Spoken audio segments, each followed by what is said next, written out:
everyone, welcome to Napo Talks. Hi all, ഇന്ന് നമ്മൾ discuss ചെയ്യാൻ പോകുന്നത് ജോൺ ഡണ്ണിൻ്റെ പോയമായ ദ കാനനൈസേഷൻ ആണ്. Done was born in London in 1572 as the son of A rich iron merchant and അദ്ദേഹത്തെ metaphysical school of പോയട്രിയുടെ ലീഡറായും ഫൗണ്ടറായും നമ്മൾ കണക്കാക്കുന്നു. And അദ്ദേഹത്തിൻ്റെ പോയട്രിയിലെ content എന്ന് പറഞ്ഞാൽ ഒരു ഹ്യൂമൻ മൈൻഡിൻ്റെ വർക്കിംഗ് ആണ്. രണ്ട് എൻറ്റയർലി ഡിഫറെൻറ്റ് തിങ്സ് അല്ലെങ്കിൽ കോൺസെപ്റ്റ്സിൻ്റെ സിമിലാരിറ്റീസ് ആണ് അധികം അദ്ദേഹത്തിൻ്റെ വർക്ക്സിൽ കാണാൻ നമുക്ക് പറ്റാം. ആൻഡ് അദ്ദേഹത്തിൻ്റെ വർക്ക്സിൽ തന്നെ വൺ ഓഫ് ദി ഫേമസ് എന്ന് നമുക്ക് പറയാൻ പറ്റുന്നത് എ വാലഡിക്ഷൻ ഫോർബിഡിങ് മോർണിംഗ് ആണ്. ഇനി ഇദ്ദേഹത്തെക്കുറിച്ച് പറയുമ്പോൾ നമ്മൾ പറയേണ്ട മറ്റൊരു ടൈപ്പ് ഓഫ് പോയട്രിയാണ് മെറ്റാഫിസിക്കൽ പോയട്രി.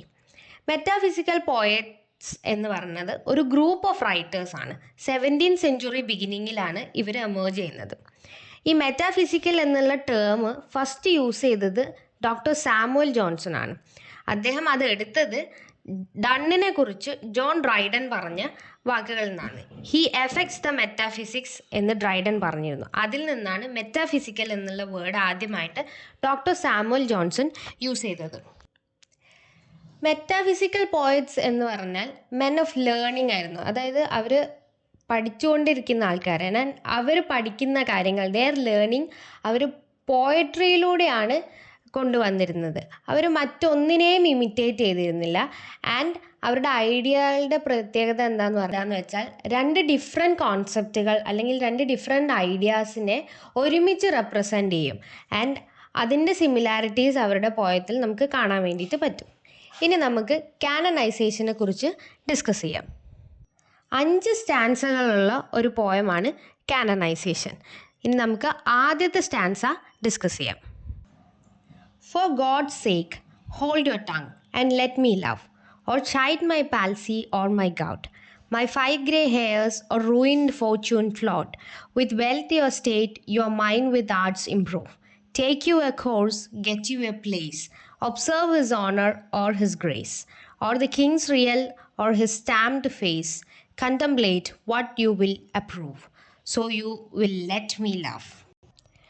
ഈ സ്റ്റാൻസയിൽ അദ്ദേഹം പറയുന്നത് തന്നെ കേട്ടുകൊണ്ടിരിക്കുന്ന അല്ലെങ്കിൽ ശ്രദ്ധിച്ചുകൊണ്ടിരിക്കുന്ന ഒരു ലിസണറിനോടാണ് അദ്ദേഹം സംസാരിക്കുന്നത്. അദ്ദേഹം ലിസണറിൻ്റെ അടുത്ത് ആവശ്യപ്പെടുകയാണ് to be quiet and not bother him about anything else. അതായത് അദ്ദേഹത്തെ ബോദർ ചെയ്യിക്കരുത്, ശല്യപ്പെടുത്തരുത്. ആൻഡ് പല കാര്യങ്ങളും പറയാണ്, സ്വയം ബിസിയാക്കി വയ്ക്കാൻ പറയാണ് ലിസണറിൻ്റെ അടുത്ത്. ആൻഡ് അതിലൊന്നാണ് വേണമെങ്കിൽ സ്പീക്കറിൻ്റെ പാൽസിയെക്കുറിച്ച്, പാൽസി എന്ന് പറഞ്ഞാൽ ഒരു ടൈപ്പ് ഓഫ് പക്ഷാഘാതമാണ്. ആൻഡ് ദെൻ അല്ലെങ്കിൽ സ്പീക്കറിൻ്റെ ഗൗട്ട്, അതായത് സന്ധിവാതത്തിനെ കുറിച്ച് തിങ്ക് ചെയ്തിരുന്നോളൂ. അല്ലെങ്കിൽ ലിസണറിൻ്റെ അടുത്ത് പറയാണ് സ്പീക്കറിൻ്റെ, അതായത് എൻ്റെ ഗ്രേ ഹെയേഴ്സിനെ കുറിച്ച് നിങ്ങൾ തിങ്ക് ചെയ്തിരുന്നോളൂ.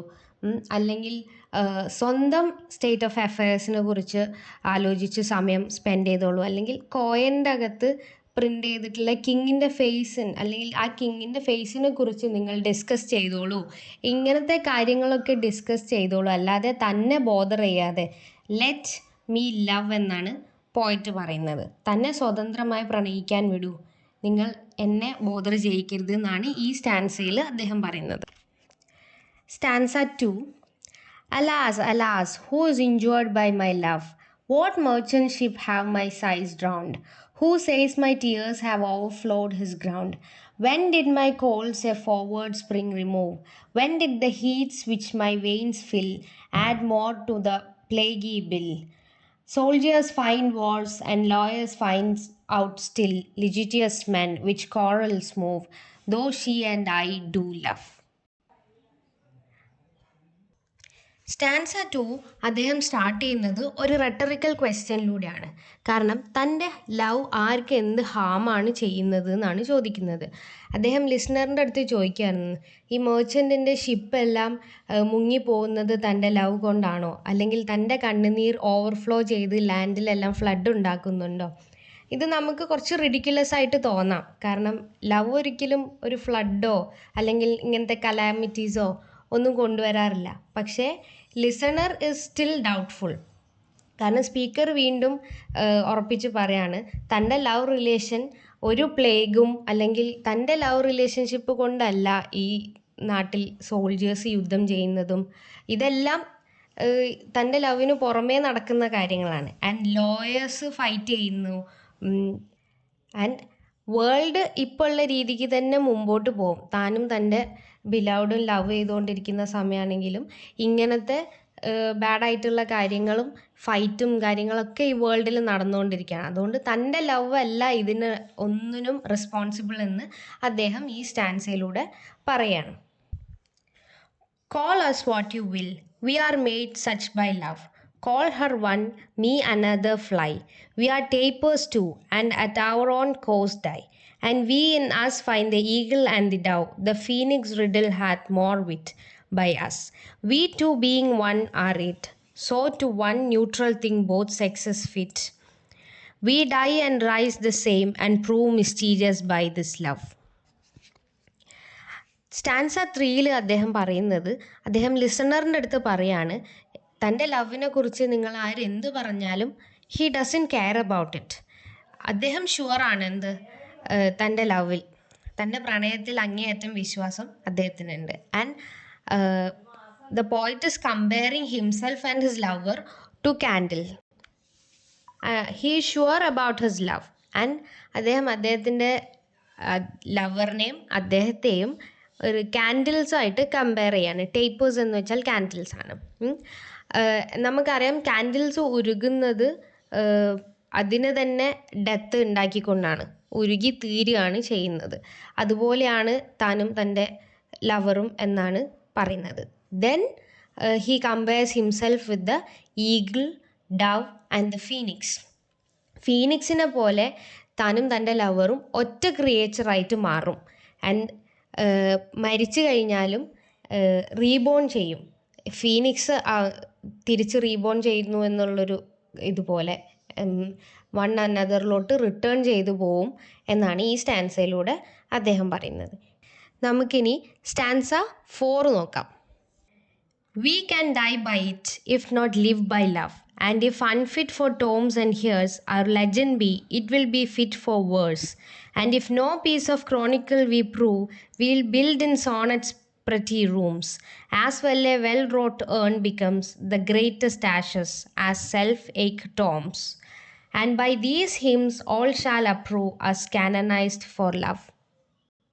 ഈ സ്റ്റാൻസയിൽ ദ സ്പീക്കർ പറയുന്നത് ഒരുമിച്ച് ജീവിക്കാൻ പറ്റുന്നില്ല എന്നുള്ളതാണെങ്കിൽ മരിക്കാൻ താൻ തയ്യാറാണ്.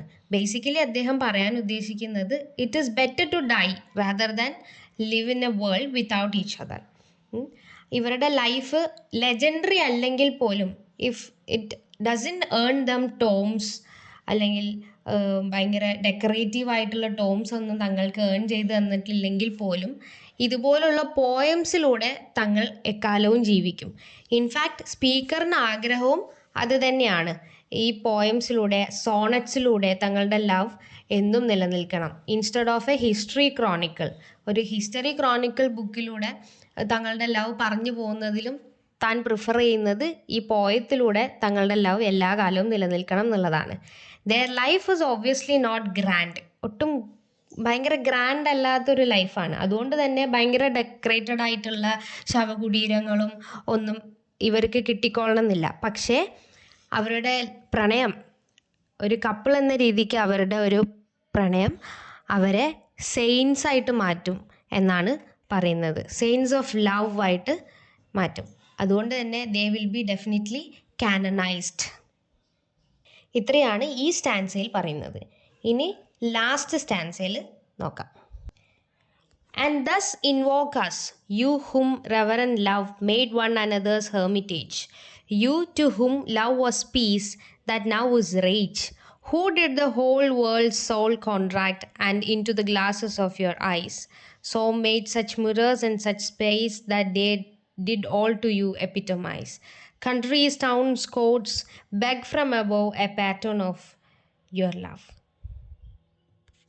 അദ്ദേഹം പറയുന്നത് ഹീസ് കൺവേയിങ് ഹിസ് ഹോപ്പ്, അതായത് തന്നെയും തൻ്റെ ലവറിനെയും കാനനൈസ് ചെയ്യുക എന്ന് വെച്ചാൽ വിശുദ്ധവൽക്കരിക്കുക, സെയിൻറ്റിൻ്റെ പൊസിഷൻ കൊടുക്കുമെന്നാണല്ലോ 4th സ്റ്റാൻസയിൽ പറഞ്ഞത്. അപ്പോൾ 5th സ്റ്റാൻസയിൽ അദ്ദേഹം പറയാണ് താൻ ഹോപ്പ് ചെയ്യാണ് ഞങ്ങളുടെ കാനനൈസേഷന് ശേഷം എല്ലാവരും തങ്ങളോട് പ്രാർത്ഥിക്കും ലവിൻ്റെ മാറ്റേഴ്സിലുള്ള ഹെൽപ്പിന് വേണ്ടിയിട്ട്.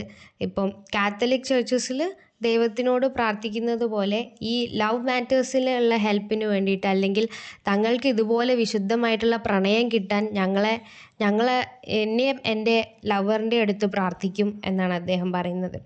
ആൻഡ് സ്പീക്കർ പറയുന്നു, ജനങ്ങൾ ഞങ്ങളെ പ്രൈസ് ചെയ്യും, ഞങ്ങളെ ആരാധിക്കും, കാരണം ഇത്രയും ഡീപ്പ് ആൻഡ് പാഷനേറ്റ് ലവ് ഉള്ള, ഇന്നത്തെ കാലത്ത് ഇത് വളരെ റെയറാണ്. അപ്പം ഇങ്ങനെ ഒരു ലവ് ഇവർക്ക് ഉണ്ടായിരുന്നു. അപ്പം ഇവരെ സെയിൻ്റായിട്ട് കാണുന്ന സമയത്ത് ഇതുപോലുള്ള ലവ് തങ്ങൾക്ക് കിട്ടാൻ വേണ്ടിയിട്ട് ഇവരെ ആരാധിക്കുന്ന അവസ്ഥ ഉണ്ടാവും. പിന്നെ ഇവരുടെ പ്രണയത്തെ ഈ വേൾഡിൽ തന്നെ ഐഡിയൽ ആൻഡ് റോൾ മോഡലായിട്ട് കണക്കാക്കപ്പെടും.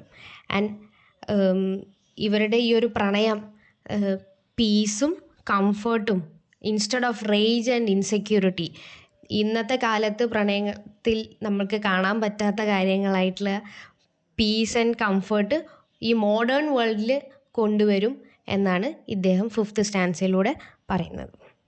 ഈ പോയത്തിലുടനീളം നമുക്ക് മെറ്റാഫിസിക്കൽ പോയട്രിയുടെ ഫീച്ചേഴ്സ് കാണാൻ പറ്റും. The usage of eagle, Phoenix, അതിൻ്റെയൊക്കെ ഒരു കമ്പാരിസൺ. പിന്നെ കാനനൈസേഷൻ എന്നുള്ള വാക്ക് തന്നെ മരണപ്പെട്ടതിന് ശേഷം ഒരു സെയിൻഹുഡ് പൊസിഷൻ കൊടുക്കുക എന്നുള്ളത്. അപ്പം ഇവിടെ അത് കൊടുക്കുന്നത് അവരുടെ പ്രണയത്തിനാണ്.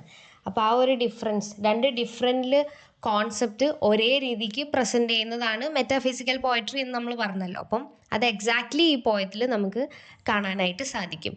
ആൻഡ് പിന്നെ കാൻഡിലുമായിട്ട് കമ്പയർ ചെയ്യുന്നത്, ഫിസിക്കൽ ഒബ്ജക്ട്സുമായിട്ട് കമ്പയർ ചെയ്യപ്പെടുന്നത്, ആൻഡ് പല കാര്യങ്ങളും, ഇപ്പം ആ ഷിപ്പ് സിങ്ക് ചെയ്യുന്നത്, വോർ ഉണ്ടാവുന്നത്, അങ്ങനത്തെ ഇൻസിഡൻസ് ഒക്കെ ഇവരുടെ ലവ് ആയിട്ട് കോൺട്രാസ്റ്റ് ചെയ്തിട്ടാണ് ഡൺ ഇവിടെ റെപ്രസെൻ്റ് ചെയ്യുന്നുണ്ട്. അപ്പം ഇങ്ങനത്തെ സിമ്പിൾസും കാര്യങ്ങളും ഒക്കെ നമുക്ക് ഈ പോയത്തിൽ കാണാൻ പറ്റും. And hope you all understand. Thank U.